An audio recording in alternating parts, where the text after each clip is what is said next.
Hello and good evening to all.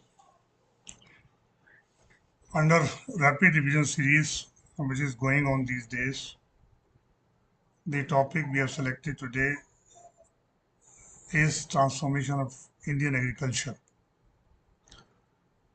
through doubling of farmers' income from 2015 to 2022. The question is that why this topic is chosen and why it is important from a prelims exam point of view. You are aware that as far as Indian economy is concerned, around 44 to 45% of the working population is still dependent on agriculture for their livelihood. But agriculture is contributing only 15 to 16% to GDP. Therefore, the productivity per head in agriculture, those engaged in agriculture, is very, very low. It appears to be very, very low. And it has been established, empirically established in various countries, including India, that if we can improve the performance of agriculture, it will enhance the inclusiveness of the growth process. You are aware that the inclusive growth is an integral part of the sustainable development, for which we have set up various sustainable development goals. And one of the goals has been to improve the, the, the agriculture in a sustainable manner in the long run. And that's why this topic is important, because if we improve the Indian agriculture performance, it will enhance the inclusive growth, meaning thereby that both poverty and inequality both decline at a sharper rate if the same growth is happened in other sectors. It means if 1% increase in the agriculture output takes place, it will reduce the poverty and inequality many times more than if the 1% growth takes place in the non-agricultural sectors. It means the improving in the agriculture performance will definitely lead to the inclusiveness of the growth process, and which will add to our goal of attaining sustainable development by 2030. That was the first important reason to understand why this topic is important from prelims point of view. The second reason which uh, which which compels us to take this topic for discussion is that from 2014 onwards, 14-15 onwards, the government has changed the strategy for improving the agriculture or transforming the agriculture. And the strategy was that the focus has been changed from increasing the production of agriculture products to the increase in the farmers' income. Prior to 2015, the focus of all agricultural strategies was to enhance the agriculture production. But increase in agriculture production has not accompanied with the commensurate increase in the farmers' income. And therefore, the farmers' income lagged behind vis-a-vis the income of the other sectors. And therefore, from 2014-15 onwards, the government thought that along with the increase in production, the focus will be placed on doubling of farmers' income within a given period of time, so that the farmers' purchasing power increased, farmers' capacity to expand will increase, and obviously consumption will increase, which will help in enhancing the GDP also. And therefore, in 2015, the government set the goal of doubling of farmers' income within next 7 years. And next 7 years ended this March 2023. Therefore, the question arises, in 7 years, starting from 15-16 to 22-23, has the farmers' income doubled? If it has not been doubled, then what is the net increase of farmers' income during this period?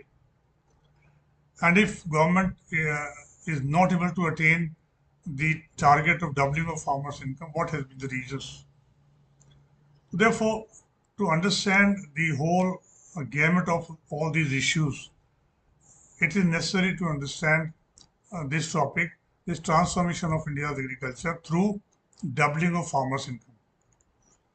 That is changing the focus from increasing production to doubling of farmers. Has it helped the agriculture sector? Has it really helped the farmers? Or if it has not, then what changes needed to improve the income of the farmers? All these issues we are going to discuss under this topic today. Therefore, as I mentioning that in the past, the focus has been on raising the agriculture output and improving the food security. Why it was the focus? Because in 1965-66, India experienced a very severe food crisis, as a result of which we had to import the food grains, and that imported food grains were distributed to the people through PDS system to meet our rising food needs, rising requirement of the foods. And therefore, thereafter, government adopted the new agriculture strategy, under which focus was to increase the production of the food grains. And that strategy is called the Green Revolution. Under the Green Revolution, we motivated the farmers to use the high-yielding variety seeds along with the inorganic fertilizers and increase the productivity of land, and thereby increase the production of the food grains, because we were suffering from the imports and outflow of foreign exchange. And we wanted that we should produce domestically so much that we can meet our rising food needs of the country. And that's why the strategy adopted from 66 onwards was to increase the productivity, and for that various incentive structures were provided by the government. An incentive structure was that the fertilizers which were to be used, they were provided at a highly subsidized price. Seeds were provided at a highly subsidized price, and water was almost free. Irrigation facilities were almost free. Other critical inputs are also provided at the subsidized prices. Power is already provided to them at subsidized prices. Therefore, the everything was provided at a subsidized prices. And to promote the sale of the food grains, we also opened up the agriculture produce marketing committees, APMC mandis. And these are the regulated mandis where the farmers can sell their produce. And at what price the farmers will sell their produce is also announced by the government in the form of minimum support prices, MSPs. And to facilitate the transportation, government invested heavily in various institutions, that is road infrastructure and the market infrastructure, irrigation facilities. Government spent heavily on that. But the whole strategy we adopted after 1966 was focusing on enhancing the agriculture output, because we were deficient in agriculture production. As a result, we had to import the food grains to meet our needs.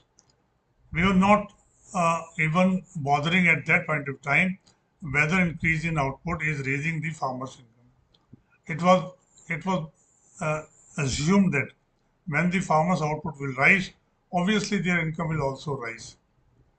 But after so many years, it was realized that the adoption of the Green Revolution, or the focus on the India's food production, we find that the food production multiplied by 3.7 times between 65 to 2015, and population multiplied by 2.55 times.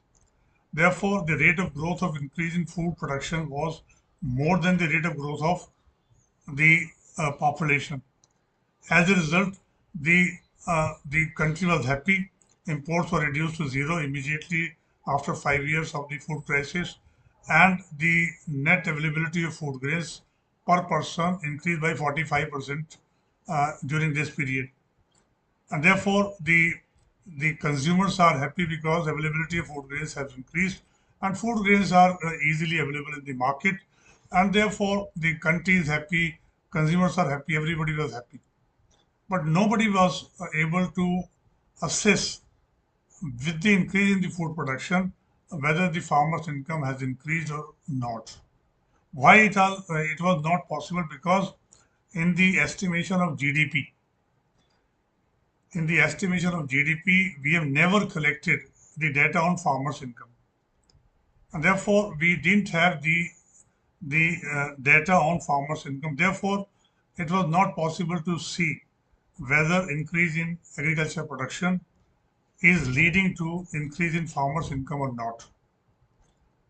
And that is the major deficiency in our data collection system, that farmers' income is considered to be residual figure, and therefore we don't have the time series data on the farmers' income.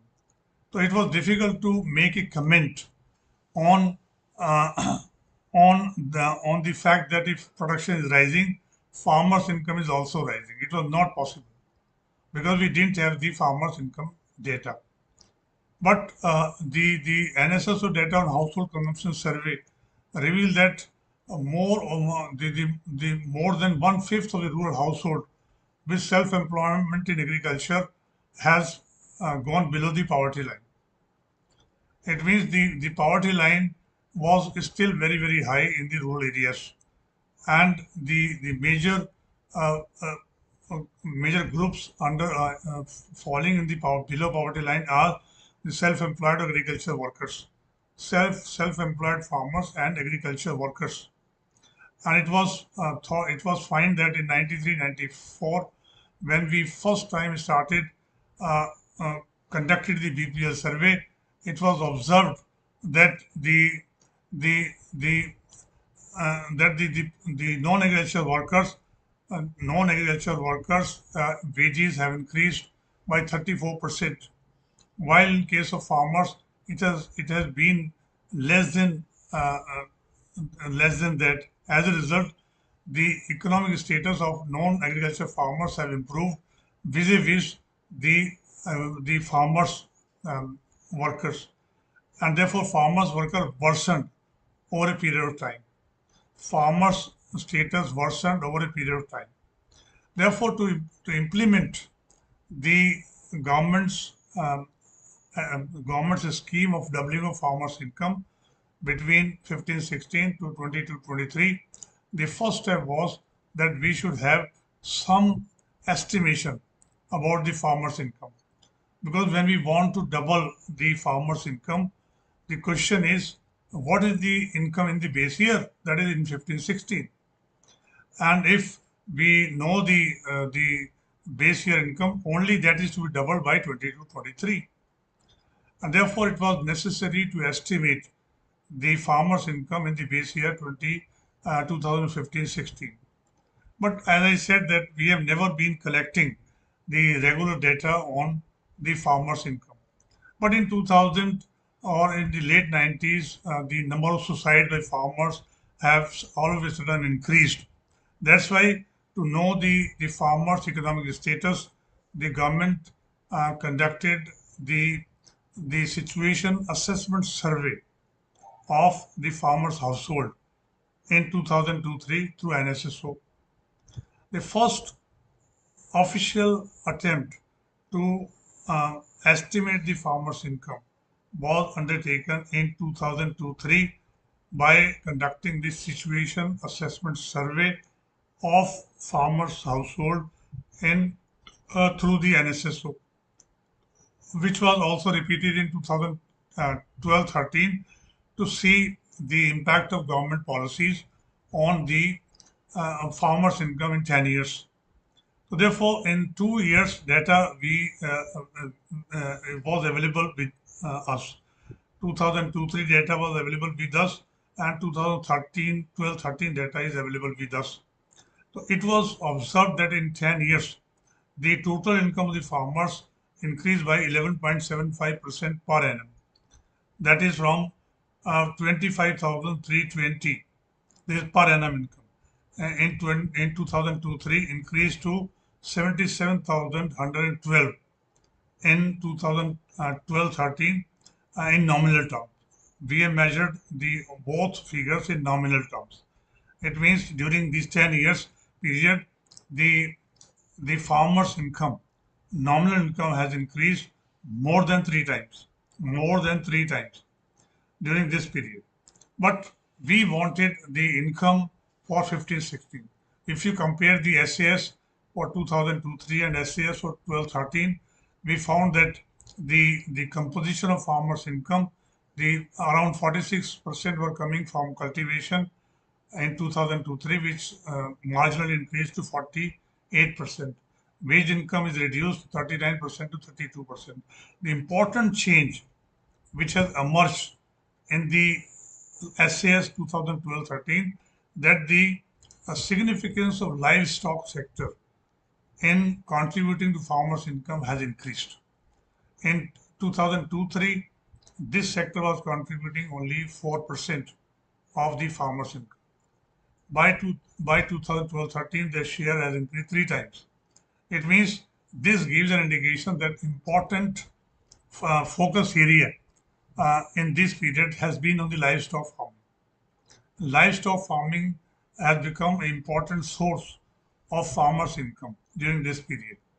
And non-farmers' income is marginally declined. So this was the composition of the change in the farmers' income in 10 years period. In 10 years period, as I said, that it was increased by three times.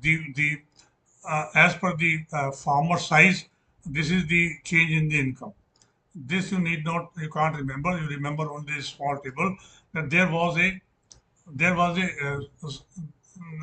small increase in the farmers' income by more than three times during this period, and a significant change has occurred on account of the increase in the relevance of the livestock in the economic life of the farmers, and therefore they are drawing the more income by using the livestock farms rather than reliance on cultivation of the crops.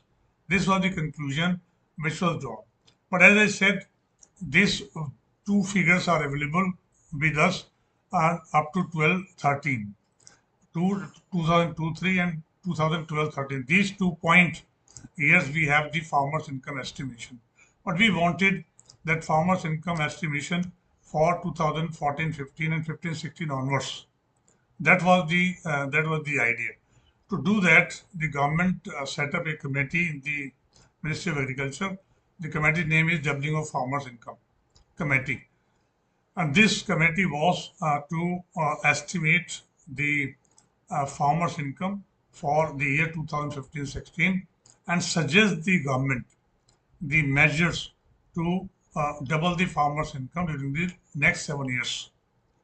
And therefore, the committee attempted to estimate the farmers' income from 93-94 till 2014-15.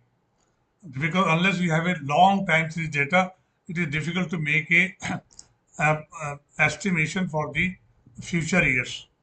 And therefore, the method they adopted was they assumed that between 93-94 and between 2014-15, the rate at which the national state domestic product increases, at the same rate the agricultural income must have increased. So therefore, using the extrapolation methods, they estimated the year-wise farmers' income from 93-94 to 2014-15. Methodology, you need not know that is technical approach, and therefore you should only know that the using a appropriate methodology, the doubling of farmers committee income, the doubling of farmers income committee, they've estimated the farmers income from 93-94 till 2014-15, and they found that during this period the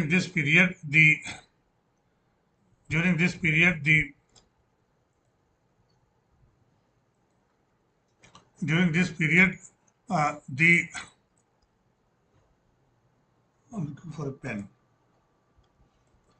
During this period, the farmers' nominal income has increased the many times. the nominal income has increased almost 6 times during this period. 9.4 times, I'm sorry, 9.4 times during this period. 93, 94, 2014, 15, the nominal income of the farmers increased by 9.4 times during this period. It means every 6 years, the farmer's income was doubling almost. But during this period, the consumer price index of agricultural labor has also increased by 4.45 times. This is 4.45 times increase in the CPI-AL, Consumer Price Index for Agricultural Workers. And during this period, the nominal income of the farmers increased by 9.4 times. And therefore, the real income is increased only by, in 21 years, is only by the 2.07 times. You multiply the divide the 9.4 by 4.54, you get the 2.07. It means during the 21 years, the real income of the farmers increased only by twice. Only by twice. Therefore, assuming that when government made the target of doubling of farmers' income in 7 years, we assume that government is expecting that farmers' income in real terms will increase by during this in the next 7 years in real terms, and therefore the average income of the farmers applying this methodology, the committee found that in 2015-16 the farmers' income was the 96,703 per annum. You see that in the previous slide I have shown that in 2012-13 the SAS estimated the farmers' income is 77,712, and from 12-13 to 15-16 it has increased to 96,703 rupees per annum. And if you want to double it by 22-23, it should increase to 1,93,406 at 15-16 prices. This is the focus point. We are measuring doubling of farmers' income during 7 years in real terms. That's why we have kept the prices 15-16. In 2012, 22-23 also, we'll measure the farmers' income at 2015-16 prices. It means we are interested in doubling of the real income of the farmers. And this has to be doubled to this level. And that was the objective of the government. This is the objective of the government for doubling of the farmers' income. This is what they mean by doubling of the farmers' income. So therefore, farmers' income is to double in 7 years. If anything to double in 7 years, then it has to grow at the 10.4% per annum. This is a normal compound interest rate formula. If anything to double in 7 years, this has to grow at the rate of 10.4% per annum. And therefore, the agriculture income of the agriculture households should increase at the rate of 10.4% per annum if it is to be doubled in a 7-year period as envisaged by the government. And this is the important point you need to keep in mind. That 10.4% increase in farmers' income, which is almost a very difficult task, very impossible task, because the best increase of the farmers' income has been observed to be 3.7% per annum. That too during 2002-3 to 2012-13. This is the best increase.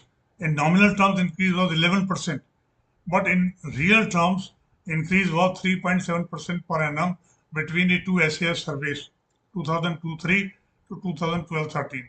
In the previous slide, I have shown that nominal income has increased by 11.4%. So real income increase in the best years of the India's performance is 3.7% per annum.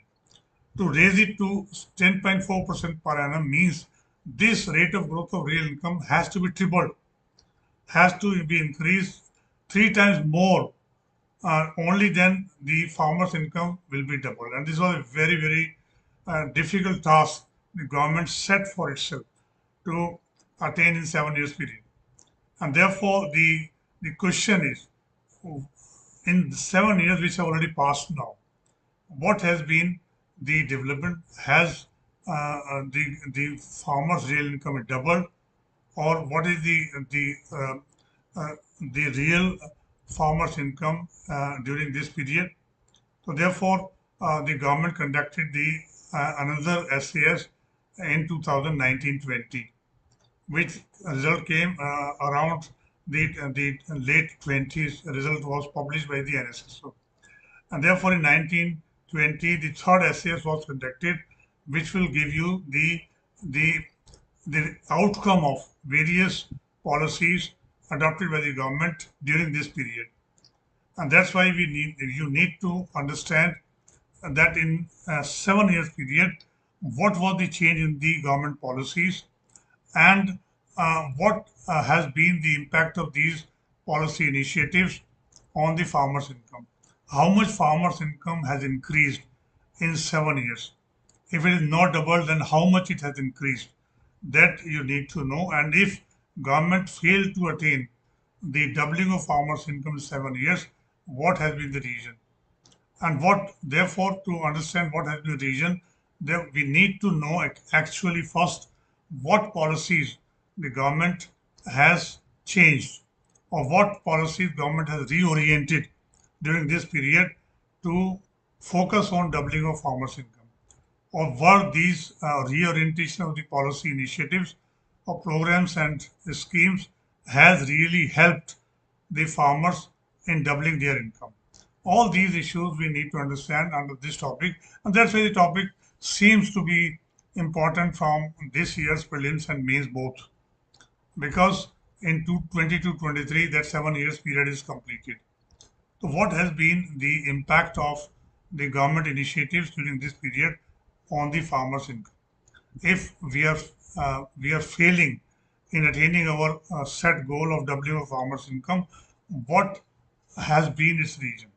So therefore, that's why this topic is picked up for discussion under this topic. Therefore, 10.4% per annum. This is a growth rate we have to attain during 7 year time if we to uh, really want to attain the goal of doubling of farmers' income.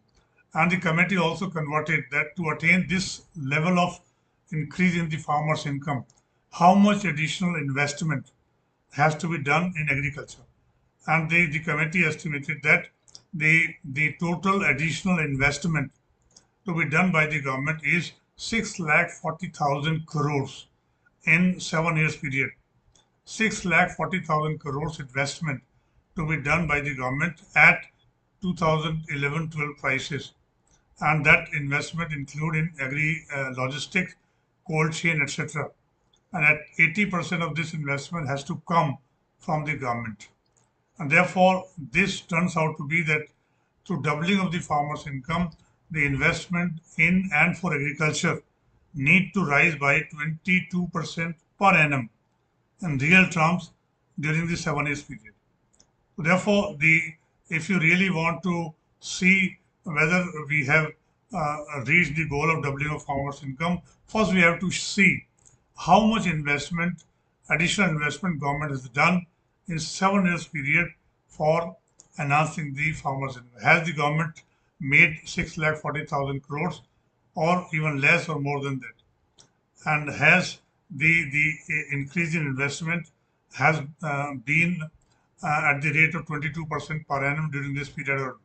So these are the targets set by the committee uh, uh, to uh, to achieve the doubling of farmers' income. As I have mentioned in the previous slide also, that is a very difficult task, because we have never touched the increase in the farmers' income more than the 3.5% per annum. And by 21-22, that was 6th year of the the target period, the the net increase has been very less, and therefore the target of 10.4% is further enhanced to 13% in the remaining period to attain the challenge of doubling of farmers' income. So therefore, the issue is that how far we are able to attain this objective. And we've seen that in the climate of the loan waiver subsidies and welfare programs which government is, is implementing and that dominate the government budget, it is very unlikely that investment will grow at the rate which is envisaged by the committee, because most of the government expenditure is consumed by giving some waiver to the farmers loan if it is given, and the giving subsidies to consumers as well as to farmers, and implementing other welfare programs like the Kisan type, where a lot of money is being absorbed in the government budget, and therefore very left is there in the budget to make the investment in agriculture. And if you are failing to meet the targeted investment in agriculture, obviously we shall fail to attain the goal of the doubling of the farmers' income. That we also see in the conclusion what government has done. Therefore, the the uh, issue here is the doubling of farmers' income. And therefore, immediately after announcement of this goal, the Prime Minister in one of the Executive Council meeting of the Niti Aayog, he emphasized the strategy. 7-point strategy is given by the Prime Minister to doubling the farmers' income. And therefore, his first emphasis was on irrigation. We should focus on more crop per drop. It means every drop of the water to be utilized more efficiently, and that will lead to more crop production using the every drop of water, means the efficient utilization of the water. That could be possible if if the farmers are really made aware of using the water very efficiently. Provision of the quality seeds and nutrients according to the soil quality of each farm. That is the second reorientation the Prime Minister announced. Large investment in warehouses and cold chains to prevent the post-harvest losses. Promotion of value addition through food processing and implementation of the e-platform like eNAM to eliminate shortcomings of the all the 585 centers, to mitigate the introduction of crop insurance scheme at lower cost, and promotion of the allied sector, that is dairy and animal husbandry, poultry, etc. Because we know that the livestock has really contributed significantly in the farmers' income during the 10 years period from 2003 to 2012-13. Therefore, these 7 points were highlighted by the Prime Minister in his speech for doubling the farmers' income. And these 7 points will give the direction to the government or Ministry of Agriculture to frame a strategy in which these 7 points will be included. These 7 points of the Prime Minister strategy has to be converted into some actionable points. That is the point. It has to be converted into actionable point. And therefore, how these 7 strategy point converted into actionable point, that is done by the respective ministry, that is Ministry of Agriculture and Cooperation and Farmers Welfare. And you see that the ministry has identified that if you really want to double the farmers' income in this 7-year period, the following points need to be focused upon. It means that the 7 points strategy of the Prime Minister to be converted into the following points. That is, improvement in agricultural productivity is required. Resource use efficiency is to be focused upon. Increase in the cropping intensity is required, and diversification towards high value crops is required. And outside the agriculture, we have to move the cultivators from farm to non-farm occupations, because agriculture is already overpopulated and therefore we have to move the agriculture workers from the agriculture sector to non-farm occupation, so that the who remains in agriculture, their productivity rises.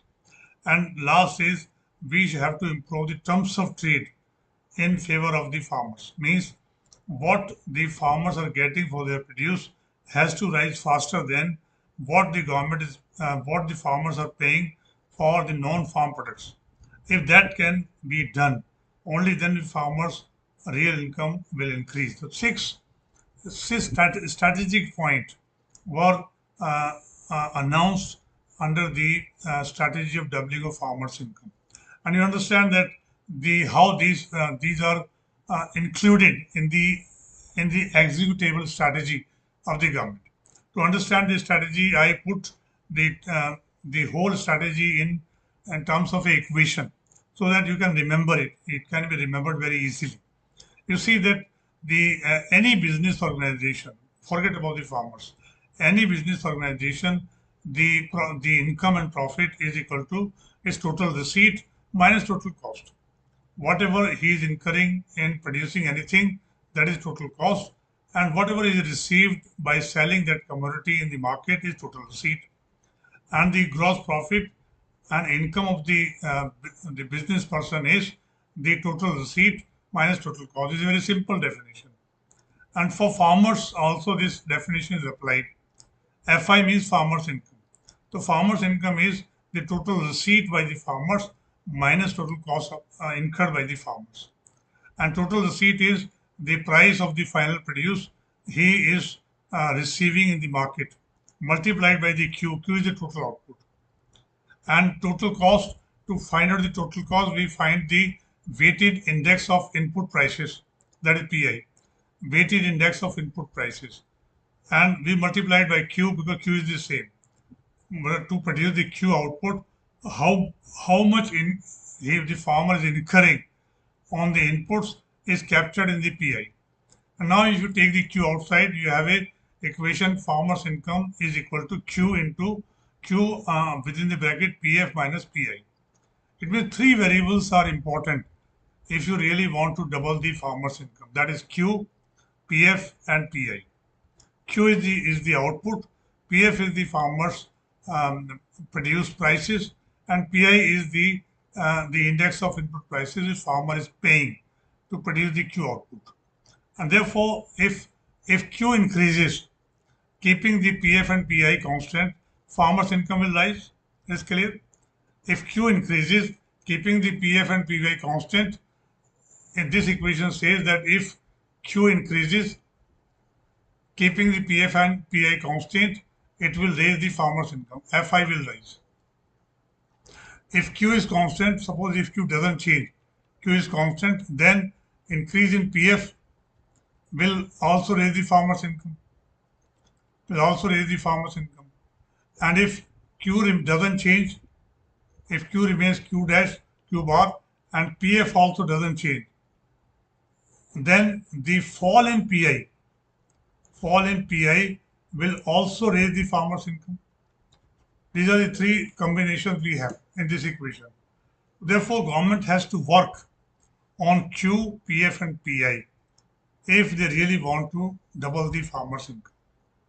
And therefore, the policy initiatives taken by the government on these three items, that is the farmer's productivity, the farmers the price of their produce, final price of their produce, and the payment made by the farmers on buying the inputs to produce the given level of output. These are the three items on which the government has to make the strategy and implement it.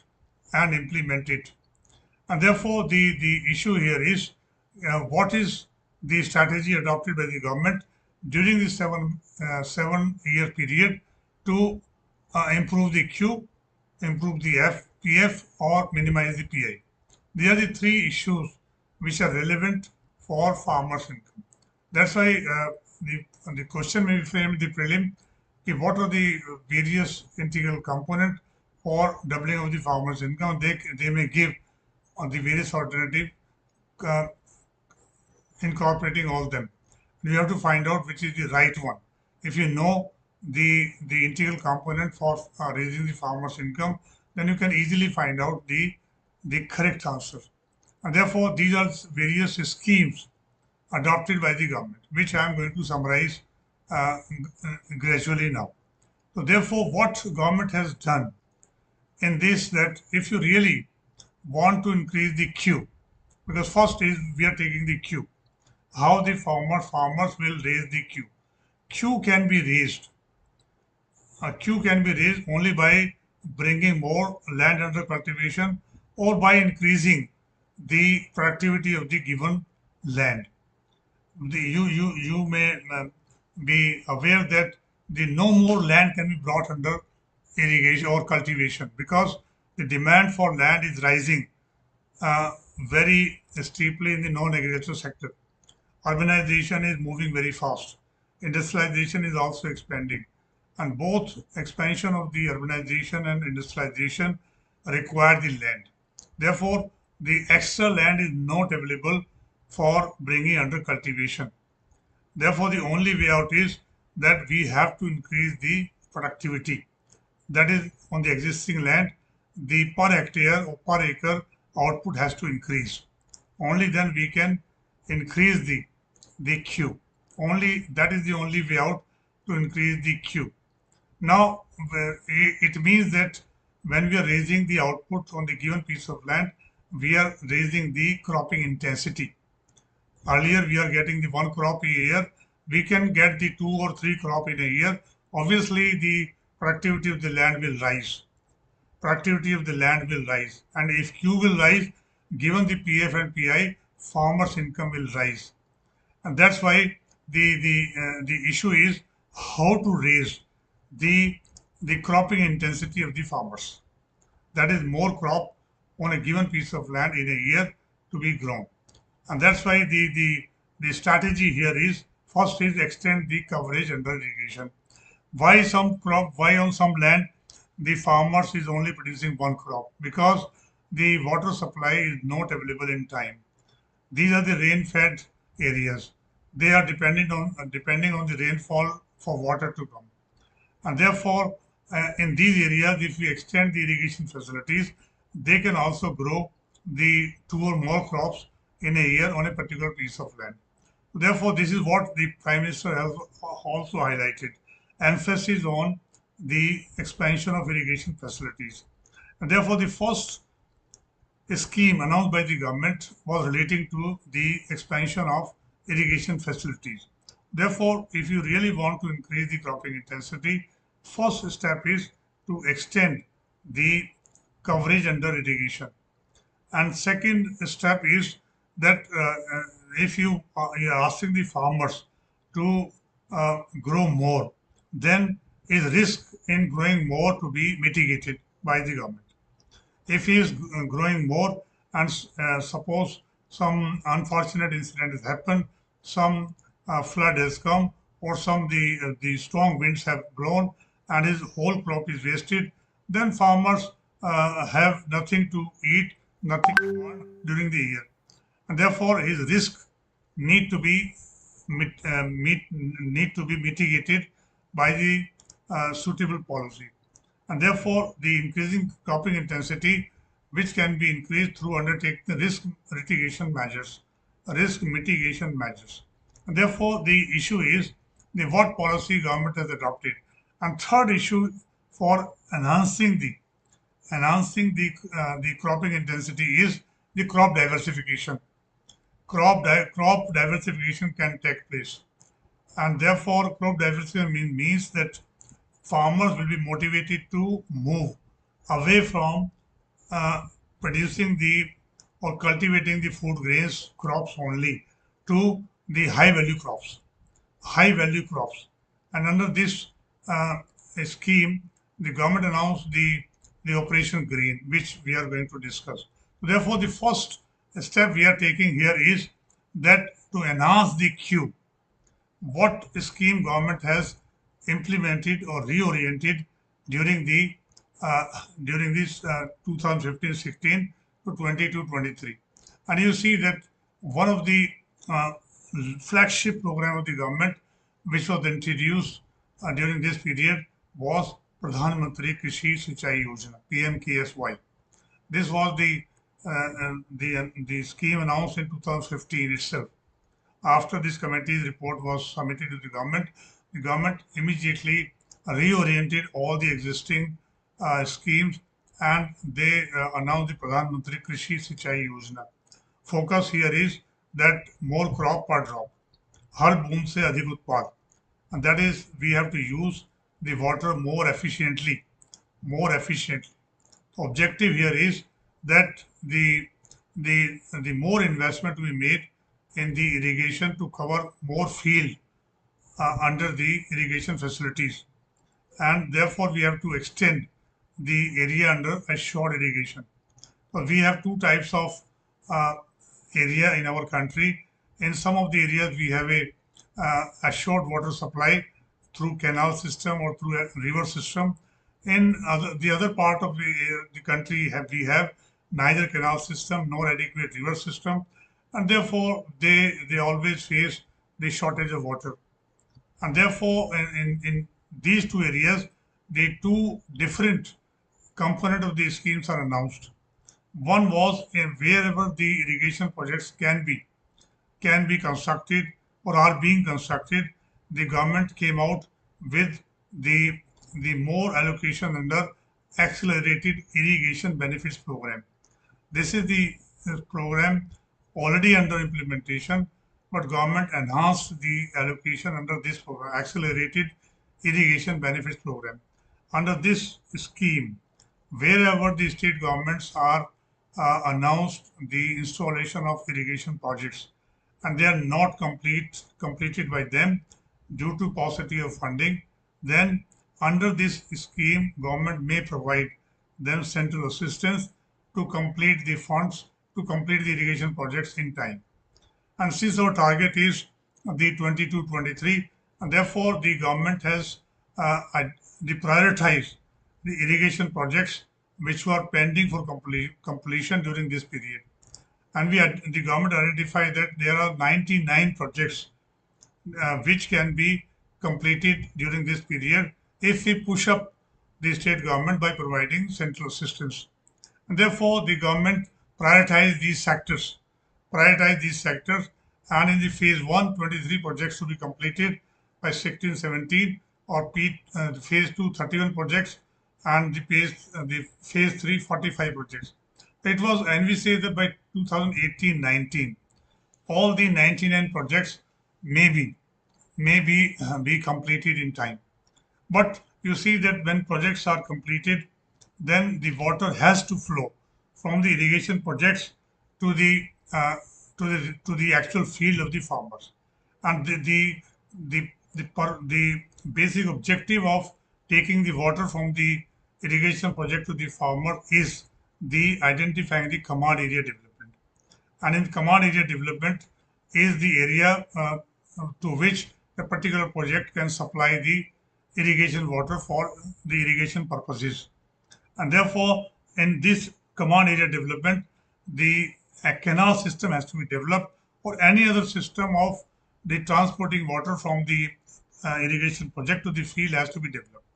And therefore, the command area development and completion of irrigation projects are two integral part of the PMKSY. In those areas where the irrigation projects is already under implementation. Where the irrigation projects are not implementation, there also government has decided to provide the water. And under these har khet ko pani means every field has to get the water. Government has announced implementation of minor irrigation schemes in these areas, And therefore, under the minor irrigation scheme, the existing water bodies has to be renovated or restored in the rural areas. Once these bodies are restored, only then the minor irrigation scheme will be implemented. Under minor irrigation scheme, we allow the state to give loans to the farmers to install the pump to extract the water from the ground. That is minor irrigation scheme, because there is no perennial river or perennial water source. But to extract the water from the ground, the necessary condition is that the water bodies which were existing earlier or which are still existing have to be maintained, have to be renovated, or have to be restored. Why it is necessary that as and when the rainfall comes, these bodies will absorb the lot of rainwater, and that rainwater will be percolate down in the ground, and that can maintain the water table in that area. And once the water table is maintained, only then you can extract the water through the pipe, through the pump to provide the water for the field, and to make it more efficient use of the extracted water.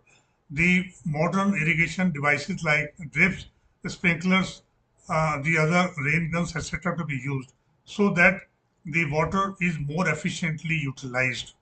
And therefore, the Jal Sanchay, Jal Sinchan, and Jal Sarakshan, these are the three important components of the the PMKSY in those areas where we don't have any natural source of water.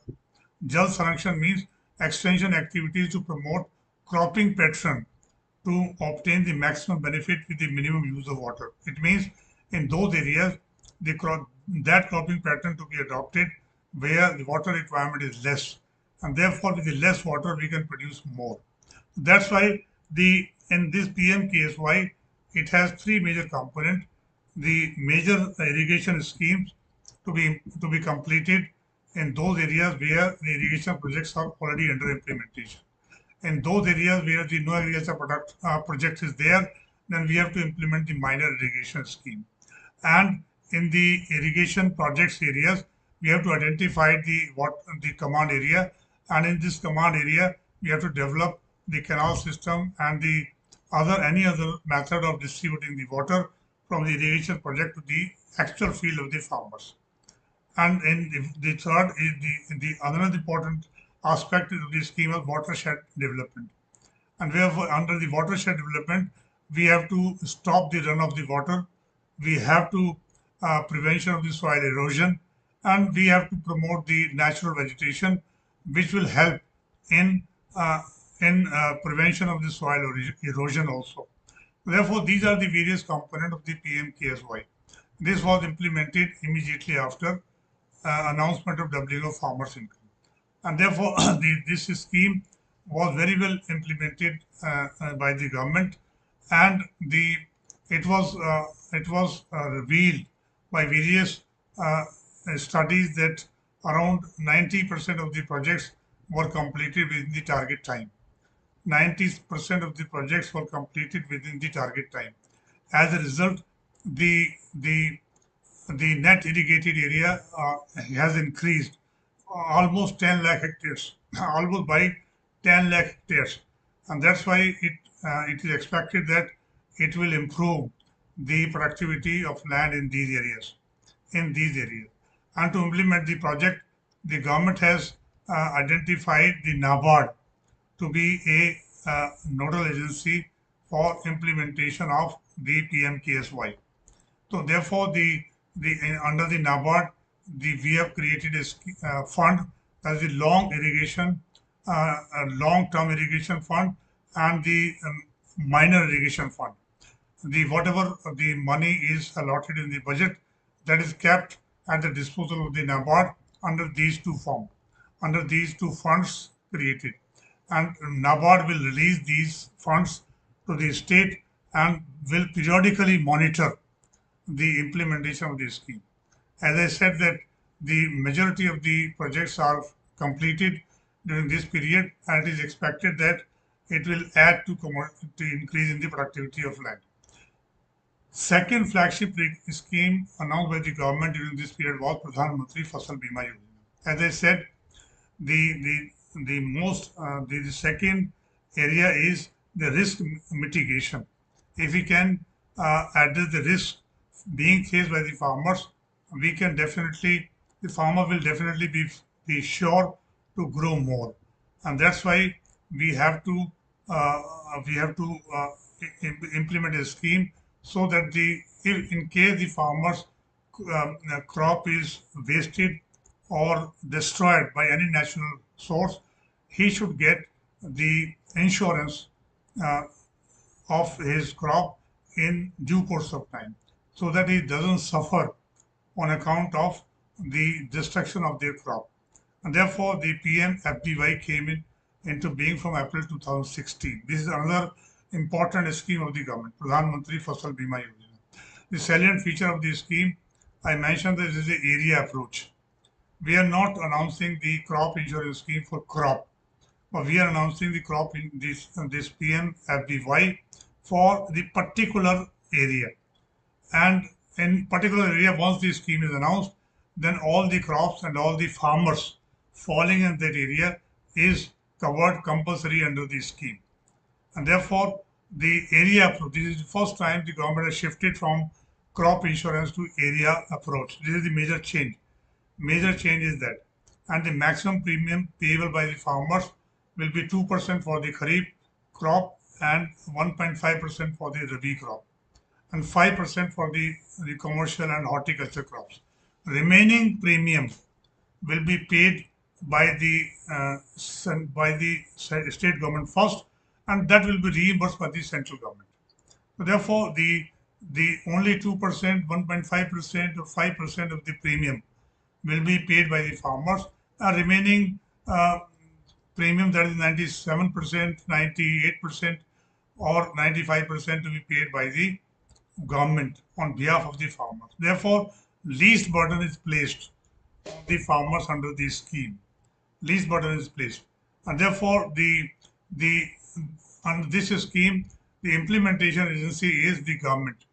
The government has to organize the insurance of all the farmers in the area for which the scheme is announced, and therefore the government will identify the implementing insurance agencies, and they will undertake the insurance of the farmers in the given area.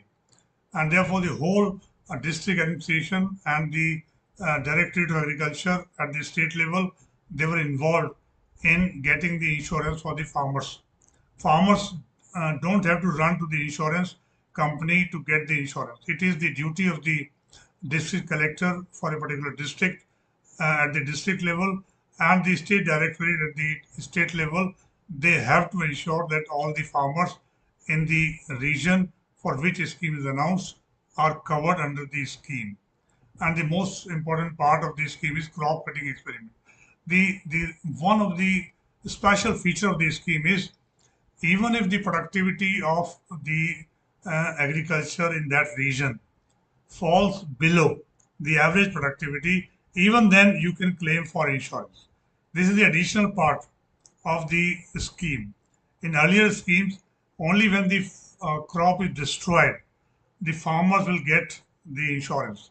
But under this scheme, even if your productivity is reduced by any reason, then also you will be getting the insurance coverage. Insurance coverage. It means if your current year per hectare productivity of land is less than the previous 7 years average, then you will be getting the insurance cover of fall in productivity. That is a very, very important component of the scheme which was added under this PMFBY. This point was not available in earlier insurance schemes. And therefore, to find out whether the productivity has fallen or not fallen vis-a-vis the 7 years average, then the crop cutting experiments will be undertaken each year. And therefore, the Patwari and the other revenue officials, they undertake the experiment. When the harvesting season starts, they go on a sample size after taking some sample of the land, and they find out how much produces there per hectare. And then they submit the data to state directorate, and they submit data to insurance to compare the current year productivity with previous 7 years average. And if the state directorate find that the current year productivity is less than the previous 7 years average, then they submit the claim of insurance to the farmers. Therefore, this is a very, very important component, new component which was added. which you need to note. Sometimes question come, the any additional component added under the scheme. This is a new component added under the scheme. The scheme was implemented, but however, due to some structural problems, the scheme performance was not good after 2 years. First 2 years, the scheme did very well, but thereafter, the scheme, the performance of the scheme was not so good because many of the farmers withdrew from the scheme. Many state government has implemented the more attractive scheme for the farmers insurance, and most of the farmers they withdrew from PMKSY and joined the state insurance scheme. And in some of the cases it was observed that over a period of time the premium is being raised by the insurance companies while the insurance cover given by the insurance company is falling, and therefore premium was rising and the insurance amount was falling, which made the insurance more costlier for the farmers. And therefore, the various studies have been conducted which indicated that the scheme need to be reoriented by the government to make it more effective, which is being done by the government. Now, the third issue, which is very important for raising the cropping intensity, is Operation Green.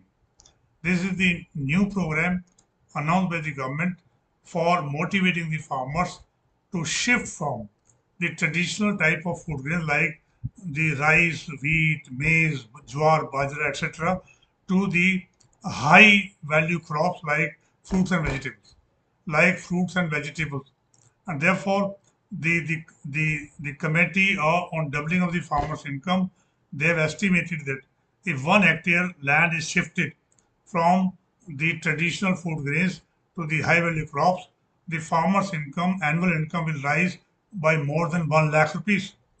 By more than 1 lakh rupees. So therefore, if government is succeeded in motivating the farmers to shift the land from cultivation of traditional crops to the high value crops, the income will rise. But the problem here is that the traditional crop like the rice, wheat, etc., they are covered under MSP. But the fruits and vegetables, they are not covered under the MSP. And therefore, these prices of these products are very volatile in the market. And therefore, we are asking the farmers to move from a kind of certain environment where MSP is announced, procurement is done by the government, and therefore they are happy. But we are asking them to move towards the region where neither the MSP is announced nor government is procuring the fruits and vegetables from the farmers, and therefore the farmers are relying on the private markets or traders market to sell their produce. So it was very difficult for the government to motivate the farmers to move from the cultivation of the rice and wheat, etc., to high value crops. But to to motivate them, the government came out with the Operation Green. And for initially, this program was implemented only 3 major crops, that is tomato, onion, and potatoes. That is called top. The 3 vegetables, they constitute more than 70% of the vegetables production. And our vegetable production, fruits and vegetable production is more than the food grains production. But the issue is these fruits and vegetable production is not processed for food processing. They are sold in raw quantities in the agriculture mandis or in the traders market, where they are not getting the due price of their produce. And that's why the farmers' problem is if they grow these fruits and vegetables, they don't have the secured market to sell, and therefore they are not getting the good price or remunerative price of their produce. To handle the situation so that the farmers produce more the fruits and vegetables and get the remunerative price, the government came out with the Operation Green. Under the Operation Green, the three important principles are adopted in the Operation Green market. The first is that we have to set up the farmers producers organizations. We have to set up the farmers producers organizations because the farmers producer organizations will be a legal entity. If you may recall that in 70s, 80s, and 90s. In 3 decades, we have implemented the program called Operation Flood. Operation Flood 1, Operation Flood 2, Operation Flood 3. We implemented this program for enhancing the milk production in the country. And therefore, the Operation Flood was a very successful program. And on account of that, India has today become the largest producer of milk in the world. We are producing around 165, 164 million tons of milk every year, which is largest production in the world. And we have become the exporter of the milk product. Earlier, we were importer of the milk product. That was the success of Operation Flood. On the same pattern, the government has implemented or trying to implement the Operation Green. Under the Operation Flood, we have set up the cooperative societies at state level, district level, and the village level. But here, we have set up the farmers producers organizations. They are not necessarily cooperative societies.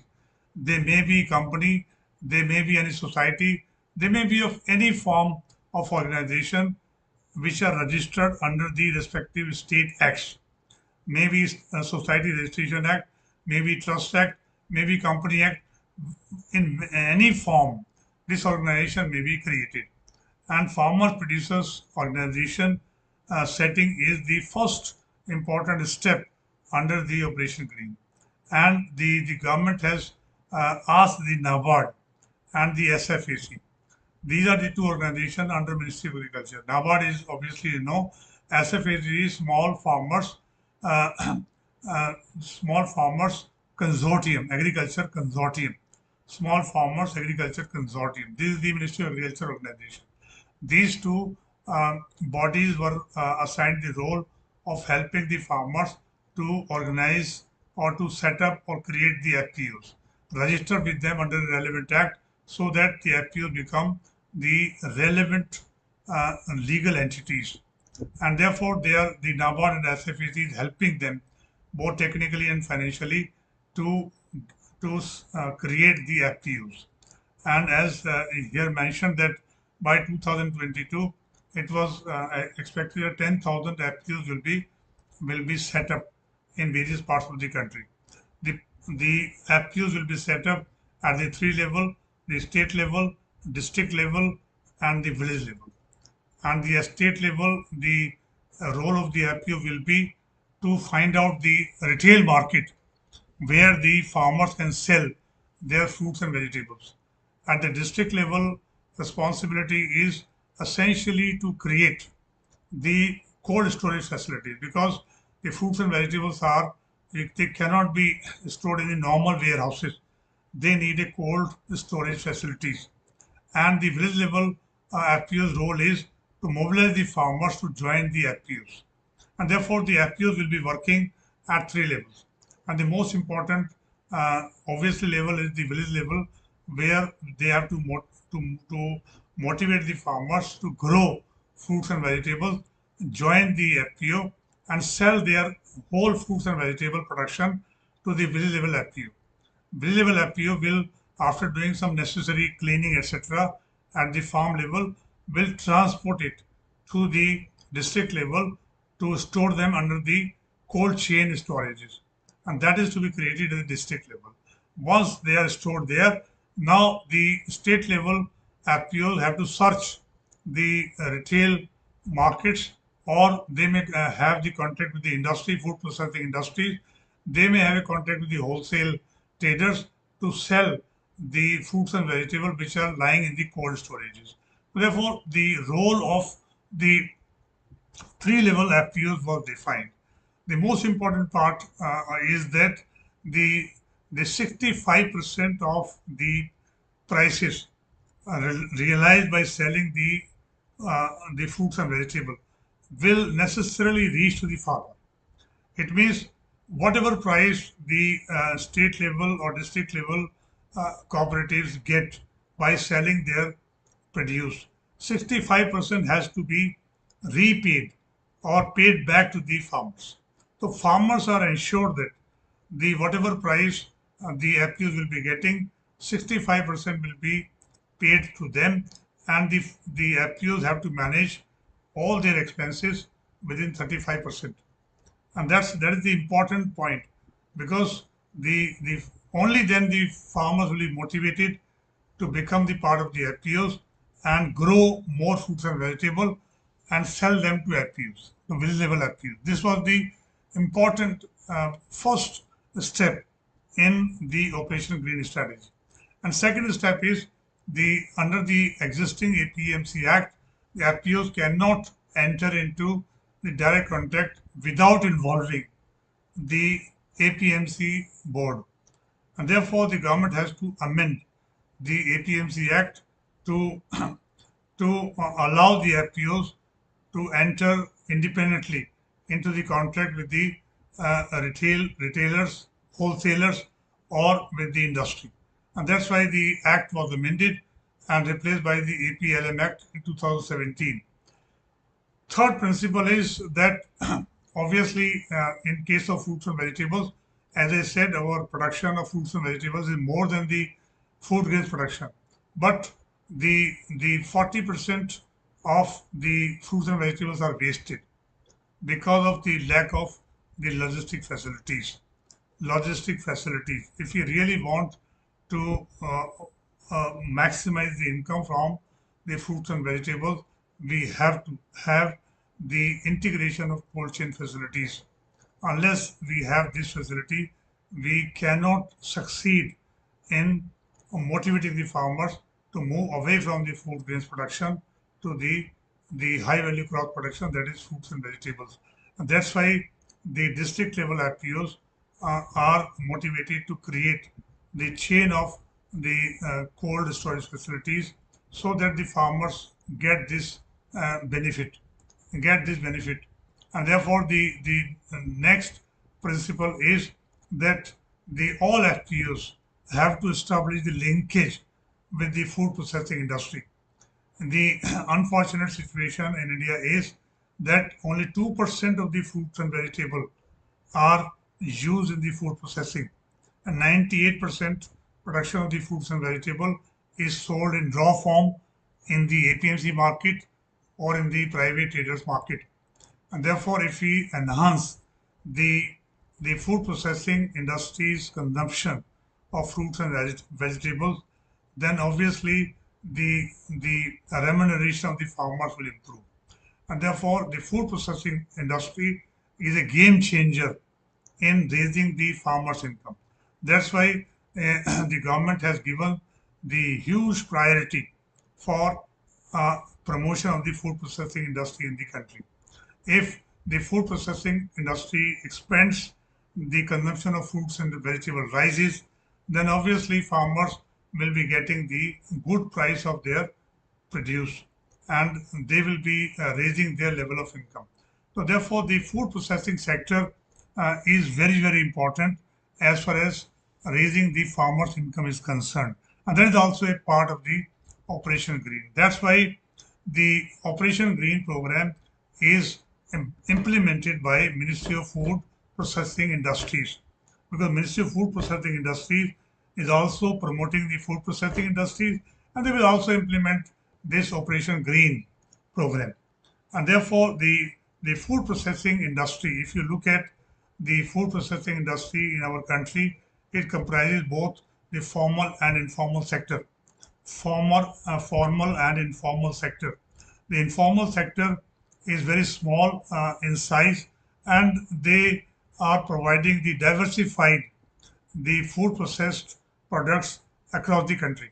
If you move away from the one region to another region, you will find a difference in the taste. And to meet the taste of the region, in that particular region, small food processor will provide the processed food to meeting the changing taste. But they are very small in size. And the other formal industry is big size. For example, the Pepsi, Kisan, and the milk food, all these are the major formal sector industries, and they are governed by the rules of the government. And both sectors are really important in case of India. Both are producing around 48% to 50% each in the total food processing industry's production. That's why we have to promote both in their own way. We have to promote both in their own way. And that's why the to meet the objective in totality, what government has done is government has dovetailed the Operation Green strategy with Sampada. Sampada is a flagship program of Ministry of Food Processing Industry, under which we provide allocation for development of the agro processing centers, and therefore the scheme is called Scheme for Agro Marine Processing and Development of Agri Processing Cluster. That is called Sampada in short. And Sampada scheme is implemented by the Ministry of Food Processing, under which we the allocation is 6,000 crores, which are expected to leverage investment of around 31,000 crores from the private sector, and which will be handling the 334 lakh million tons of agro produce, volume 1 lakh 4,125 crores is the value. Therefore, if we dovetail the two programs, we can maximize the benefits, and we can also motivate the farmers to produce more fruits and vegetables and find out the market for them, and can also reduce the waste by providing them the warehousing facilities, chain cold storage facilities in between. And therefore, the Sampada scheme is basically trying to establish both backward and forward linkages between the farmers and the food processing units. This is the important area, and therefore the Sampada and Operation Green are being implemented simultaneously. And under the Sampada scheme, the following schemes are being implemented by the Ministry of Food Processing Industry. And out of this, the Mega Food Parks is their flagship program, a very, very important program of the Ministry of Food Processing Industries. And second is integrated cold chain and value addition. Wherever necessary, Ministry will provide the subsidy varying from 50% to 70%. If FPO is the applicant, the subsidy will be 70%. If any other organization is an applicant, subsidy is from 50 to 60%. If Northeast region is there, subsidy is 60%. If the other regions are there, subsidy is 50%. Therefore, subsidy is varying from 50 to 70% is provided in creating the cold chain. And therefore, this is a very big incentive given by the government to enhance the creation of the cold chain storages throughout the country. Similarly, in the food processing industry, the important is that the food processing and preservation capacities have to be enhanced, particularly at the food processing level. And therefore, the government is providing again a financial assistance to create the processing and preservation capacities. We are also providing the assistance up to 50% to create the agro processing clusters. This is the new scheme implemented by the government in 2019. This is the new scheme implemented by the government. Very, very important scheme announced by the government. And the next is creation of backward and forward linkages. Means every FPO has to establish the linkage with the industry, food processing industry.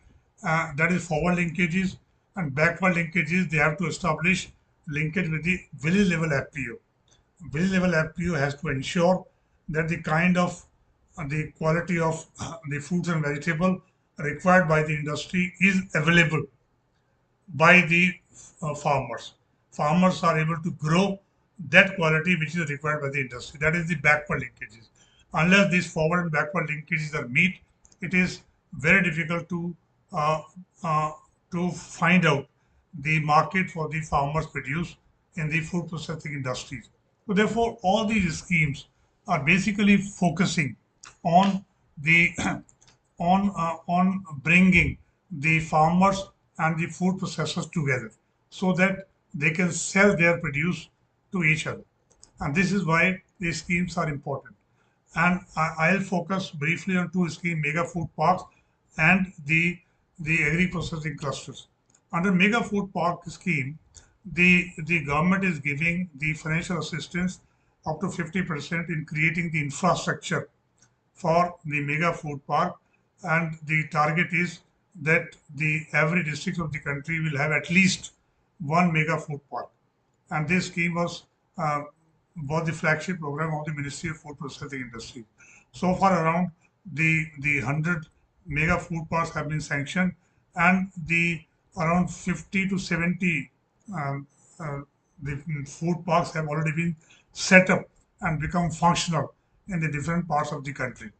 The the concept is that the state has to identify a 50 acres piece of land, mostly in the urban or semi-urban area. And in this 50 acres piece of land, the state has to ensure the power availability 24 into 7. And because in this food park, in one part, a cold chain storage will be created, and small shops will be auctioned to the small food processors. And therefore, the small food processors will showcase their products in the mega food park, and the visitors may visit them and buy their product. In this process, the state governments have also allowed the village level farmers producers organizations to also visit the mega food parks and bring their product. And therefore, the food processors who are selling their product, they can also buy the raw material directly from the farmers in the mega food park itself. Therefore, we are trying to bring them together at one place so that the village level FPO can also sell off their product to the food processors, and food processor can sell off their product to the either FPOs or to other visitors in the park. So purpose here is to bring them at one platform so that they can meet each other's demand as far as these products are concerned. The second scheme which I'll focus is the agro-processing clusters. Here also government has given the has issued the guidelines to states if they want to create the agro-processing clusters in their state. That has to vary from 1 kilometer, 2 kilometer, 3 kilometer area. They can create it, and to provide the infrastructure to develop in that region, 50% subsidy will be given by the government. And the only point is in these processing clusters, they should only allow either the tomato or onion or potato industries. If this is a potato growing area, for example, in UP, Agra to Farokhabad is a potato growing area. In that region, if government is creating a agro processing cluster, then in that cluster they should allow only the potato industries. Those are using raw potato as a raw material and then bringing out the processed food depending upon the potato. And that is potato chips type, the product they are bringing out, only they will be allowed to set up their industry. If and the plot to be given to these industries on auction basis so that the cost may be covered. And if state government is successful in bringing the agro-processing clusters, it means we are creating the demand for that particular fruit or vegetable in that region. If a cluster is created between the Agra and Farokhabad in UP, or in Nasik relating to onion, or in Andhra Pradesh relating to tomato, then the demand for raw tomato, raw onion, and raw potato will be increased. And the state level FPOs will enter into the contract with the food processing industries using the raw potato or raw onion or raw tomato in that industry. And once the contract is approved or signed between them, then the farmers in the region will produce the quality of potato or onion or tomato which is required by the industry. And therefore, the both forward and backward linkage will be established, and the market for their produce is available in their own region where they are dominantly producing that particular crop. So therefore, Even again, through agro-processing clusters, we are bringing the industry and farmers together. And farmers are represented in this case through FPOs. FPOs will set up the contract with the industries, and therefore, once the contract is finalized, then obviously forward backward linkage will be established. So, therefore, the main purpose here is to bring the two parties together so that they can meet each other's demand. So, this is a very, very important scheme of the government, and this will help in reducing the agriculture waste. This will also help in creating the chain cold storage, and this will also help in selling the fruits and vegetables to the market, and therefore the farmers will be able to change their cropping pattern from producing the traditional food grains crops to the high value crops in the form of fruits and vegetables. This is a beginning is made. Beginning is made for three crops: tomato, onion, potatoes. If the experiment was successful, then obviously government will expand the coverage of this Operation Green. Therefore, through Operation Green, we are raising the cropping intensity. But as you know that this is possible only in those areas where the irrigation facilities are available, because fruits and vegetables require timely water supply as and when they require. So therefore, wherever the assured irrigation facilities are available, this experiment will be conducted in those areas. So therefore, we are quite successful in this area. As I said, around 10,000 FPOs has already been set up, and these FPOs are working. We hope that in a decade or so, we'll start seeing the impact of this Operation Green in the production of fruits and vegetables, and also in the production of the growth of the food processing industries. Food processing industry is already growing at the rate of 14% per annum. If this rate of growth is maintained in case of food processing industries, then obviously the demand for the fruits and vegetables will increase in the country. And if the farmers producers organizations are able to capture this opportunity of the rising growth of the FPIs, then obviously they will be able to change the cropping pattern in the region. And if cropping pattern has changed, as I mentioned, that even 1 hectare land is shifted from wheat and rice cultivation to fruits and vegetables, the farmer's income will rise by more than 1 lakh rupees per annum. They will be very easily able to double the income in 7 years period. So this was the idea the government has tried to implement. Now, moving away from Q. Q is outside the bracket. Now we are moving on the variables which are inside the bracket. The first variable is the produce of the price of the final produce of farmers, and for that the agriculture marketing and price, two things are important. We should have the developed agriculture marketing, and we also have the price support system, or the remunerative price to accrue to the farmers. And then in that context, therefore, we have to look at what action government has taken for improving the agriculture marketing, and what steps government has taken to improve the PF.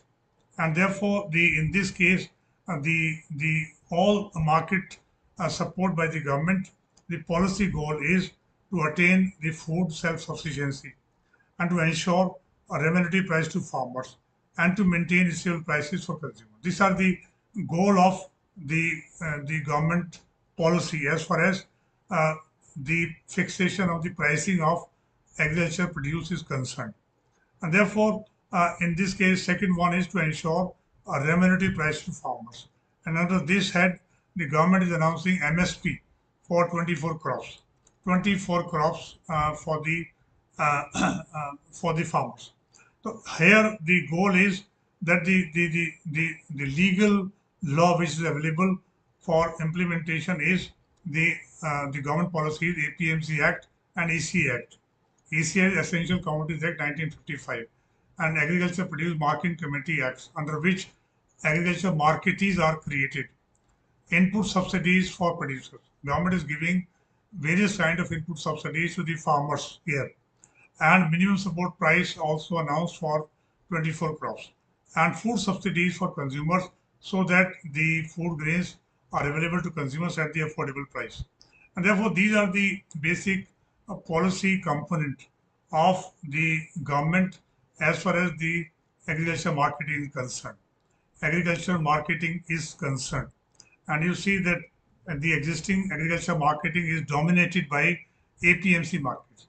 As I mentioned that in 1966, when crisis has happened, the government asked all the states to create the agriculture markets where the farmers can come and sell their produce. And to do that, every state has enacted APMC Act. And under APMC Act, in almost all the districts of the country, we have the APMC markets, and APMC markets are regulated by elected board. And in the board, both farmers and traders can contest. Largely, 99% cases, traders become the part of the marketing board also. And therefore, this kind of APMC markets are available throughout the country today.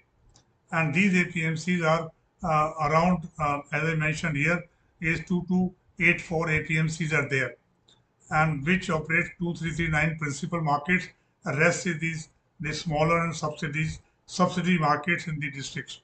Therefore, in total we have 4276 the agriculture markets in the country. It means in most of the district we have two or three markets, so that the farmer don't have to travel long distances to sell their produce. And therefore the APMC market over a period of time have become the cartelized market. Apart from APMC market, we also have rural periodical markets, where the periodically rural huts are organized, wherein the farmers may bring their produce to sell. Small farmers are normally go to the periodical markets, which are called rural huts, where they can sell their produce. Only the big farmers or middle-level farmers, they bring their produce to the APMC market. Therefore, we have more than 22,000 the rural periodical markets. So therefore, we have a huge market structure in the rural areas for selling the agricultural produce. But as I said, APMC market is a dominant form of market, and they are managed by the agriculture boards, which are dominated by the traders. These markets over a period of time become cartels, and cartel means they fix the prices which are in favor of the traders, but not favor of the farmers. As a result, the farmers are forced to produce their sell even at the less than MSP to these traders in the APMCs. And the benefit of this is earned by the traders by selling that produce at the higher price in the open market. This is simply I am selling, but this is a very long process how this APMC market works. And therefore, in 2003, government tried to amend the APMC Act, under which the farmers will be allowed to sell directly to their produce to any other organization, and farmers will also be allowed to enter into the contract of any other organization to sell their produce, so that the farmers have the opportunity and alternative to sell their produce first to APMC and then to any other organization by entering into the contract with them. And therefore, in 2000, by 2007, almost all these states have amended their act, and they incorporated the contract farming as an integral part of the APMC Act. And by 2007, rules are framed, and almost, as I said, almost most of the states have incorporated this feature in their APMC Act, and the farmers are allowed to enter into contract with any of the formal or informal industry to supply their produce. And this is helping the farmers producers organizations when they are created under Operation Green to enter into the contract with the wholesale retailers or and with any of the industry. And therefore this is the well welcomed amendment in the act, which helped the farmer to find the alternative avenues to sell their product, and therefore it has helped when the Operation Green was implemented to facilitate the farmers producers organization to directly enter into the contract with any of the industry to sell their produce. And this is the important change which has happened. The another important change which has happened in case of the marketing is implementation of the ENAM, that is Electronic National Agriculture Market. The government is trying to unify all the 585 districts where these markets are created into one market, and the farmer living in any part of the country can sell their produce to trader or buyer in any other part of the country if the eNAM experiment is successful. eNAM network was inaugurated on 14th April 2016, and under this network, the Ministry of Agriculture, Cooperation and the Farmers Welfare, they have created a window in their website that is called eNAM window, and all these state level APMCs and their subsidiary market will have to also set up the similar website in their state, and they have to link every district market with the eNAM created in the central government, so that all the 585 districts of that period and all the 4,200 something agriculture markets are linked with the eNAM. And government has also tried to uh, uh, add the 22,000 RPM also to be linked with the eNAM by 21-22. And therefore, once this eNAM is created and all the agriculture markets are linked to this, then any trader, any buyer sitting in any part of the country can open the eNAM portal and place their order to buy any crop from the farmers. Any farmer may respond to the order and quote the prices of their product to ensure that the quality of the product in each district, each APMC market, the government has set up the quality assessor, and farmer has uh, to take the certificate from this agency so that he can upload the quality certificate to ensure the buyer that the quality this kind of quality he will be getting if the order is materialized. Therefore, the government has helped the farmers to come to the APMC, get the quality of the product assessed, and get the certificate. And the certificate they can upload on the website in response to any order placed by the buyer from any part of the country. This was really, really important scheme, and this was linking the farmers with the every part of the country, so that they are not necessarily uh, forced to sell their product only in the APMC market. So eNAM, they can sell their product through through the electronic processing in any part of the country. Once the order is finalized, then the order may be executed by the APMC traders. They will get the supply from the farmer using the transportation and deliver it at the desired place. And they may get some transportation cost and commission from the farmers. Therefore, in this way, the farmers will get the best price of their produce through the bargaining system or through the open marketing. So this was created only for the purpose of helping the farmers to realize the best price of their produce in the national market. And this scheme was implemented by the government, and all the 585 agriculture centers or all the agriculture APMC markets are today linked with the eNAM. All the rural periodical markets are also linked with the eNAM. Therefore, the farmers have access to eNAM, and the buyers from any part of the country can place the order, and farmers can quote the prices, and the at the least price buyer may enter into the agreement, and they also assess the quality certificate, and order is materialized. Therefore, uh, the the the buyers and sellers are allowed to meet through the e-processing or e-marketing. That is the idea, and therefore the farmers are able to get the best price of their produce. This is one of the uh, assistance provided by the government to bring the buyers and sellers together. And this is very important scheme. And therefore, the scheme has to be further advanced, where the accounting process and the GST and all has to be settled in this process. Only then the contract will be materialized. Therefore, the advancement is being taking place in the scheme to make it more effective and more fruitful both for buyers and sellers.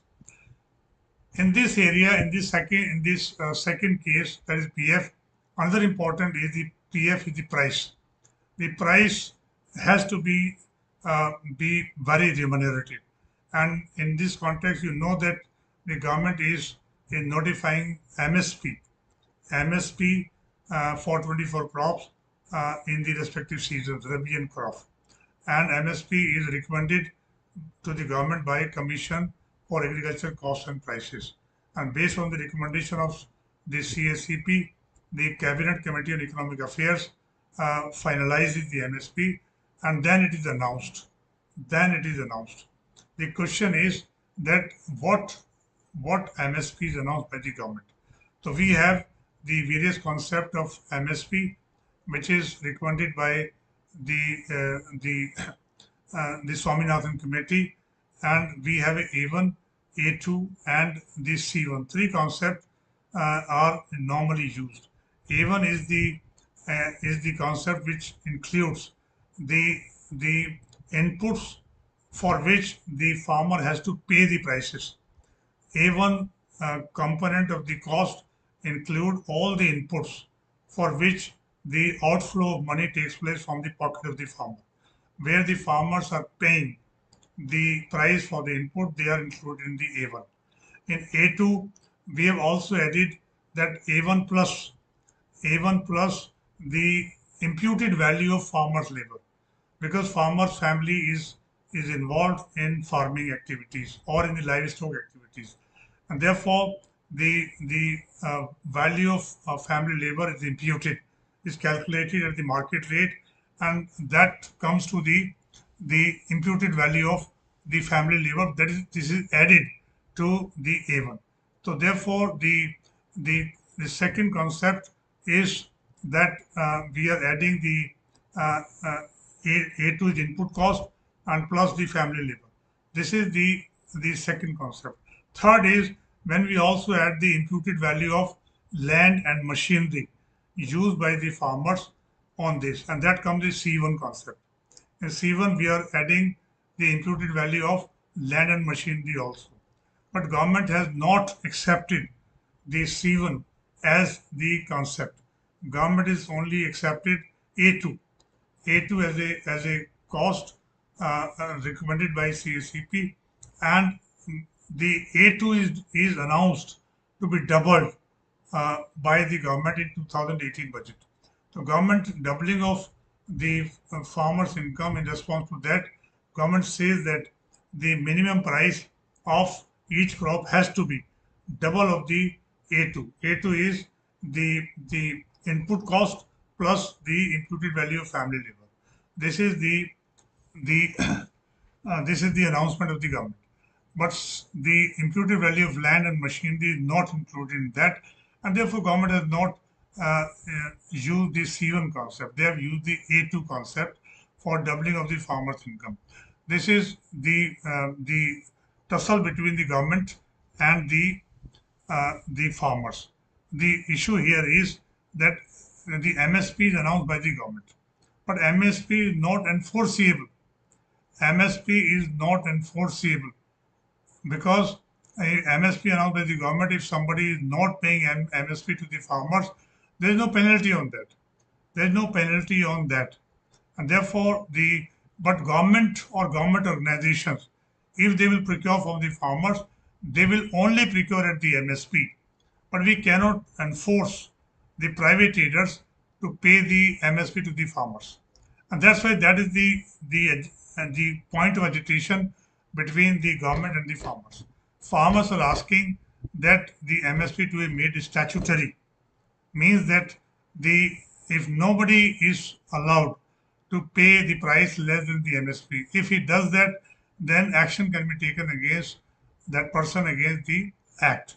But government has not agreed so far for making the MSP as a legal entity or a statutory entity. Government is only making it an announcement, and the execution of it depends upon the market. But farmers are saying the MSP has no value unless it is enforced and farmers are getting the MSP of their produce. This is the point of discontent which is going on, and government has set up a committee to look into all these issues. But of course, the committee report has not come so far. We will have to stop here that to know that MSP is not enforceable today. But to ensure the remunerative price of their produce, the government has implemented many schemes other than the MSP. For example, price support scheme. This is implemented in case of the MSP notified crops. 24 crops, this scheme is to be notified. And under this, if the price falls below the MSP, then the government may procure from the farmers to ensure that they get the MSP of their produce. And the procurement may be limited to 25% of the state production. Central government will procure, but only up to 25% of the state production estimates. And therefore, the government may go above this norm if the need arises. And procurement agencies are NAFED, SFAC, FCI, etc. And all these, this scheme is open to all the crops, but normally it is limited to pulses, oilseeds, and cotton, where the difference between MSP and the actual price is large. That's why the second scheme is the market intervention scheme. This is for those crops for which MSP is not notified, and therefore, if the market price is less than 20% or production is more than 20% corresponding to figure in the previous year, then the government may intervene in the market and provide the support so that the farmer do not incur losses on account of fall in prices. But again, this is the scheme which is limited by the state government. If they agree 50% of the procurement cost, then the government may provide assistance to the states if they implement the scheme. But this is a discretionary, not compulsory scheme. Similarly, price stabilization fund, where the fund is created under Ministry of the Department of Consumer Affairs and Ministry of Food and Public Distribution. A fund is created through budget, and this will be used as and when the price fluctuate significantly from the market prices. In that case, the government will use the buffer to procure more from the farmers and supply in the market to stabilize the prices. And if necessary, government may also import that particular commodity to stabilize the market prices. This is normally done in case of pulses and oilseeds, where the prices fluctuate very significantly in the market because we are still facing shortage, particularly in oilseeds. Pulses, we have been able to meet our demand fully from the domestic production, but in oilseeds still we are importing the edible oil from abroad. Similarly, to bring the more help to the farmers, the government has initiated market assurance scheme. Under this scheme, government has allowed the state government to monitor the price fluctuations of a particular agricultural produce in their state. And if they find that the price is going down, then they can automatically intervene and procure directly from the farmers so that the market price is stabilized. And in that process, if they incur losses, then up to 30% of the losses will be met by the central government. So central government is providing various assistance to the farmers, to to the organization, to provide support to the farmers. But all these schemes are still not able to help the farmers to get the remunerative price. And therefore, the only issue here is the non-availability of logistic arrangement for the farmers. If farmers have the logistic arrangements, they can keep their produce immediately in the godowns, and therefore they will sell the produce to the market as and when the price stabilizes. And therefore, the only thing is that under the scheme, if you really want to stabilize the prices, you have to you have to announce the you have to create the adequate storage facilities. And as I mentioned that the doubling of um, um, uh, the prices have been announced in 2018 budget, and doubling is done the 1.5 times of the cost of the cultivation, and cost of cultivation here is taken as the A2. A2. And therefore, the farmers are not happy with this, but they are asking doubling of C1. And therefore, the agitation is still there between government and the farmers, which is being addressed to various committees now. In the meantime, government also came out with the Pradhan Mantri Annadata Aay Sarakshan Abhiyan, and this scheme was limited for the oil seeds and pulses only. Under this scheme, the government is ensuring that the the farmers will get the MSP at least for these two crops, pulses and oil seeds mainly. And under this scheme, the price deficiency payment scheme was announced by the government, under which the farmers have to register under the scheme before the harvesting takes place. And both those the farmers who got registered under the scheme, they will have to report to NAFED how much actual price they are getting in the market and what is the MSP announced by the government. They will report to the NAFED both the prices, and the if the actual price is less than the MSP, NAFED will pay back the difference to the farmers through DBT directly in their account. So this is a kind of the price support given under the PM ASHA. The other important component of the PM ASHA is that private procurement and stockage scheme. This is the third component. Under this scheme, in pilot basis, this was implemented in 15 districts. Under this scheme, the farmers will be allowed to procure their crop in the private warehouses, which are registered with either FCI or NAFED or SFAC or any other government organization. These registered private warehouse owners, they will be allowed to keep the stock of the farmers and issue the receipt to them indicating the total quantity of the crop keep multiplied by the MSP, and total value of the crop is also indicated in the receipt.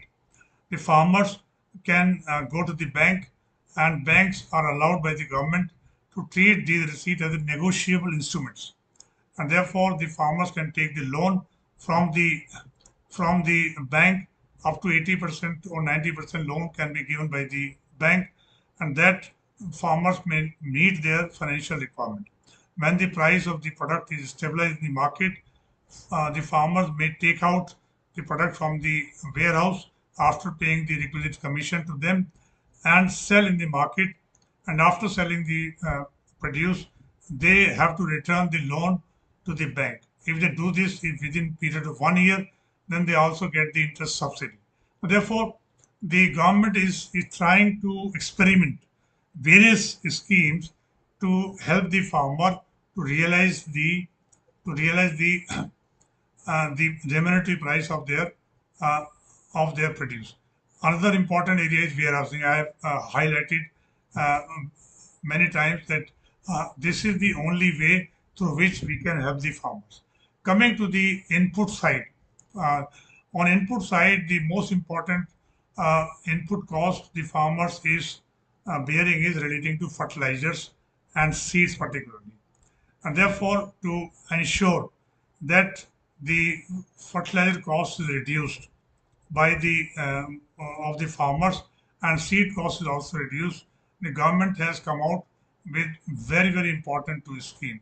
One scheme is soil health management, and soil health card scheme was implemented, under which the laboratories are designated throughout the country, where the farmers can uh, get the quality of land tested, and these designated laboratories will test the quality of the land, and they will test the quality of land only in terms of various nutrients, and therefore the 12 nutrients are identified in the land, and the each land of the farmer will be tested on the basis of these 12 nutrients which are mentioned here.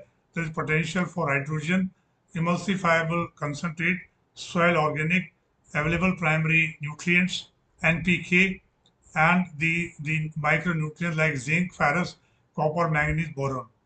And the laboratory will evaluate in which of the nutrients the particular land is deficient, and which in which case the farmer or the land is having the excessive absorption of the nutrient, and therefore the soil health card, it will be issued to the farmer, and soil health card will mention that this particular piece of land is is deficient in terms of the following nutrients, and they will also recommend that on this piece of land what crops can be grown. And third, they will also recommend that if at all the fertilizer consumption is required, they will indicate the norm, that is so much fertilizer per hectare. And fertilizer have to be specified, nitrogenous, phosphatic, or potassium. Which fertilizer to be used, that will be indicated in the soil health card. And therefore soil health card is issued to almost all the farmers by now, and the fertilizer agencies are required to issue the fertilizers to the farmers only against the soil health card, and whatever is indicated in the soil health card, only that fertilizer will be issued to the farmers at the subsidized price. Otherwise, no fertilizer, subsidized fertilizer will be issued to farmers. So under this scheme, we are able to manage the consumption of fertilizers by the farmers. And government will release subsidies to the companies only against the fertilizer issued for the soil health card. Unless the fertilizer issued against a particular soil health card, no subsidy will be given by the government to the fertilizer companies. Therefore, we have managed the consumption of the fertilizers by the farmers, and it is targeted by 22 the fertilizer consumption to be reduced by half.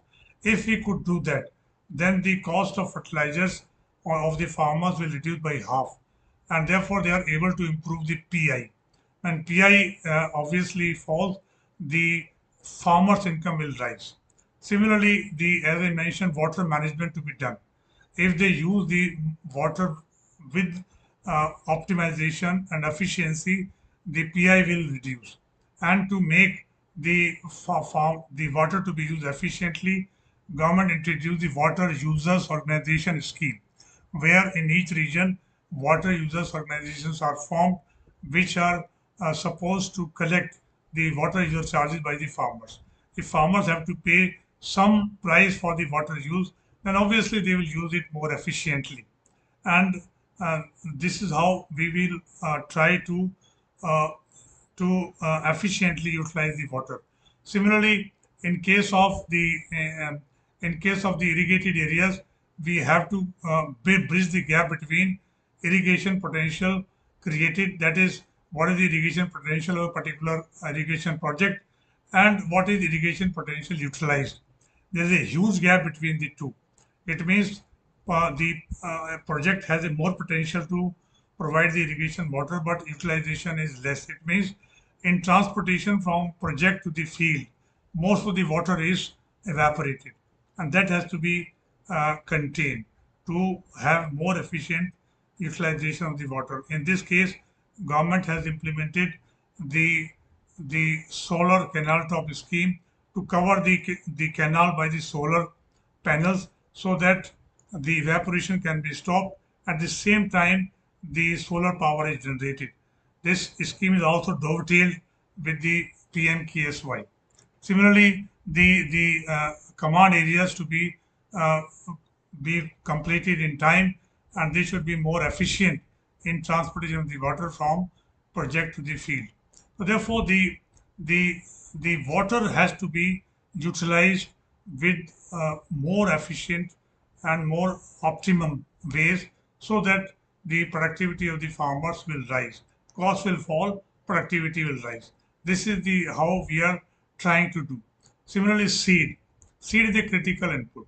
The problem in the seed market is that most of the spurious seeds are available in the market, and farmers are not able to identify which is the real hybrid variety of HYV and which is spurious seed.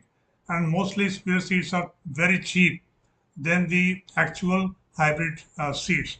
And the farmers indulge in buying these spurious seeds, which reduces the quality of land and also reduces the productivity of the land of the particular piece of land.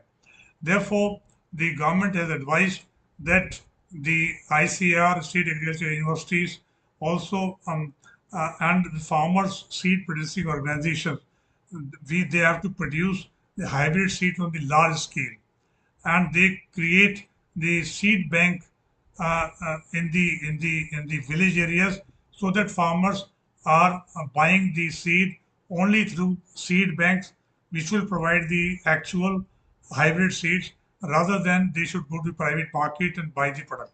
Therefore, we have to you reduce the cost and also improve the quality of seed which is made available to the farmers. And if we do that, then the obviously the productivity of the land will improve, because now will be using the real hybrid HYV seed for a particular crop.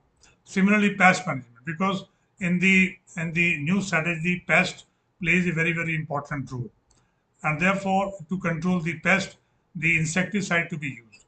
The farmers normally spray the more insecticide with the hope that they will be able to protect the crop from the attack of the insects. But in the meantime, they also indulge into the health related aspect. Therefore, to optimally utilize the pesticides, the government under the Pesticide Act has advised the manufacturers to uh, pack the pesticide per hectare, so that the farmers can use a particular packet only for the 1 hectare of the land or 1 acre of the land. If otherwise, they will be not utilizing the pesticide optimally. It will optimize the cost. It will also have the less effect on the health of the workers. Therefore, the pesticides is also maintained, and the seeds are also provided at the least cost with good quality seeds. As for the mechanization concerned, of course, our mechanization is still very low vis-a-vis the other countries, but still the low mechanization is mainly on account of the size of holding. The size of holding of our in our country is very small. 85% of the holdings are small. On that small holdings, the mechanization is not commercially viable. That's why under this scheme, so that these small and marginal holdings can also use the modern mechanized techniques for raising the productivity, the government is promoting to set up custom hire centers under the National Mission on Agriculture Extension and Technology. Under this mission, custom hiring centers are set up in each district, where you can hire the machine on rental basis for a particular duration and use it, and return back and pay the user of the machine, user charges for the machine. And therefore, in through this, we are able to uh, help the farmers to even to small farmers to use the mechanized techniques to improve the harvesting and sowing techniques and improve the productivity of the land. So, to understand all these steps taken by the government and to know the outcome, the government conducted the third SAS. Two SAS conducted earlier. Third SAS conducted in 2019-20. In this SAS, it was observed that the average monthly income of the farmers during 18-19 was 10,218. 10,218, and in the earlier survey it was 6,426. So therefore, from 2013 to 2019, the 59% increase in the nominal income of the farmer. Nominal, mind it, nominal income of the farmers. But if we deflate it by the consumer price index, which has increased from 105 to 142 during this period, the real increase is only 24%. Real increase is only 24%. So therefore, in 2990, the increase was 24%. Thereafter, the pandemic has come, the other problems have come. So agriculture production has remained almost static in this period. It grew, but only at this static rate of 3% per annum.